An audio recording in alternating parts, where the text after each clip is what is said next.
она немножко знала русский язык, 20 дней у нее ребенок. Я это помню, она просит, говорит, мой, говорит, муж, говорит, воюет на фронте, ему, говорит, 20 дней. Нам, говорит, разрешите остаться, когда, говорит, он приедет, потом, говорит, мы едем. 15 дней в вагоне. Это ужас. Ну, что может быть вагон, когда вагон на там самые дикие вещи, я могу сказать, какая сила нас сохраняла, какая мораль нас сохраняла. Я, который вот пропустил это через себя все время передо мной видел вот этого бедного, тоже ободранного, голодного узбека и узбечку. Вот голодные они были. Хуже, может быть, надо, но они представили кусочек лепешки, представили. Жилье от своего кусочка выделили. Сад кушать фрукты разрешили. Понимаете? Вот, то есть нас спасала человеческая мораль. Много детей, родители погибали, они их устанавливали к себе.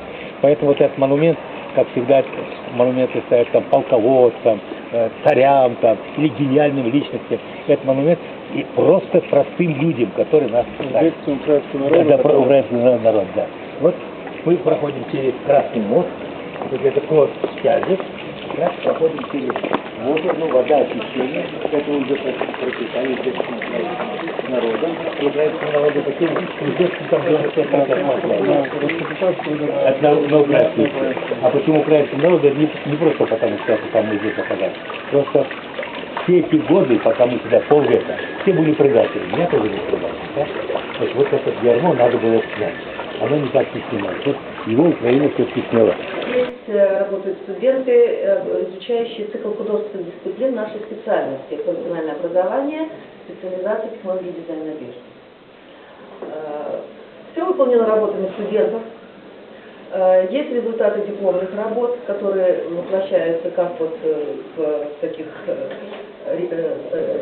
художественных изображениях эскизов, да, так и в натуральных изделиях, но не в натуральную величину.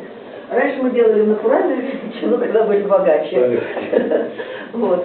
Материал дорого стоит хороший? Ну, не только материал дорого стоит, и вообще, конечно, все очень стало дорого, да.